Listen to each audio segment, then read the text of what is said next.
Obispo a López Obrador. Gobierno debe pedir perdón por asesinados en la Guerra Cristera.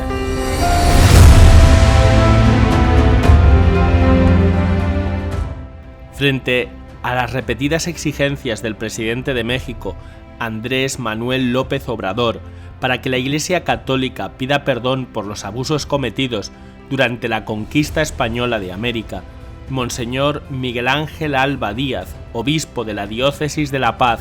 en el estado de Baja California Sur, dijo que el gobierno mexicano debería hacerlo por hechos más recientes, como la persecución religiosa y los asesinatos cometidos durante la Guerra Cristera. El Papa Francisco recibió el 10 de octubre en audiencia a la esposa de López Obrador, Beatriz Gutiérrez Müller.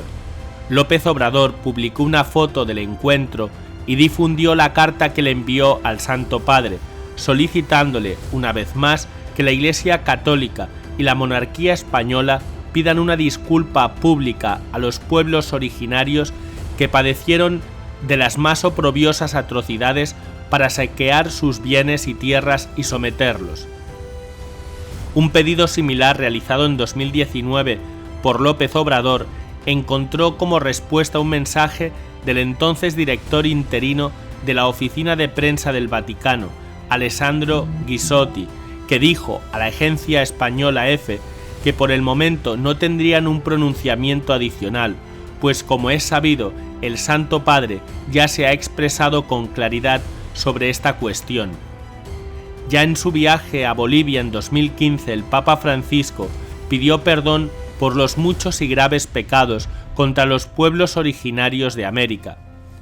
Al celebrar la misa en la Catedral de la Paz el mismo 10 de octubre, y tras recordar el encuentro del Papa con la esposa de López Obrador, Monseñor Alba Díaz dijo que yo invitaría también al gobierno nacional a que pida perdón por hechos más recientes, que pida perdón por las leyes, por la Constitución del 17 y la Ley Calles, que violaron la libertad religiosa del 90% de su población, de sus propios ciudadanos, que obligaron a los cristianos a vivir en la clandestinidad,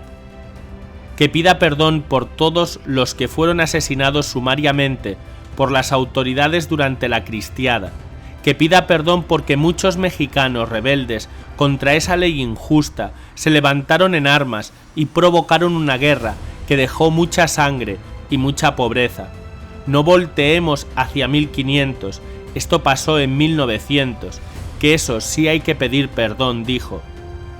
Las tensiones entre Iglesia y Estado, que detonaron la Guerra Cristera, se remontan a mediados del siglo XIX, cuando el gobierno de Benito Juárez, con las leyes de reforma, retiró propiedades a la Iglesia Católica en México.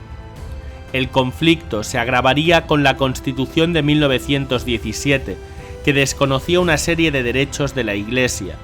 como su personalidad jurídica, restringía el culto público y limitaba el número de sacerdotes, entre otras medidas. Cuando Plutarco Elías Calles llega al poder, promulga la Ley de Tolerancia de Cultos, conocida como Ley Calles, para hacer efectivos los artículos constitucionales contra la Iglesia. Así, los sacerdotes estaban prohibidos incluso de vestir traje talar en las calles. Se suprimieron las congregaciones religiosas y la enseñanza de religión en las escuelas. La intransigencia de Calles llevó a la Iglesia a suspender el culto en los templos el 31 de julio de 1926.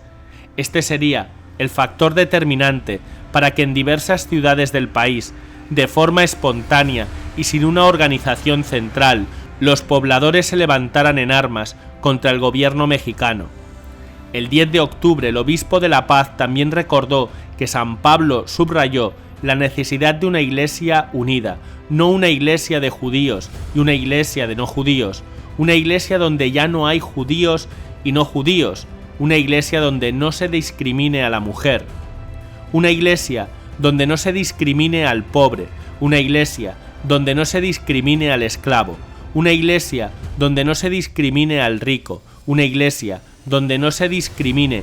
al de piel clara, una iglesia donde no se discrimine al varón, una iglesia que no propone divisiones y polariza, añadió. El prelado mexicano advirtió que todo aquel que siembra divisiones, ricos y pobres, fifís y cairós, es del diablo. A él es al que le gusta dividir, él es el que sigue el principio divide y vencerás. Eso significa la palabra diablo.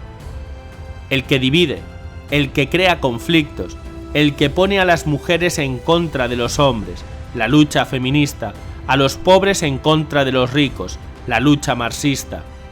Hoy tenemos que pensar en la unidad y para ello tenemos que buscar la reconciliación, no mirando hacia el pasado, sino mirando hacia el futuro, alentó.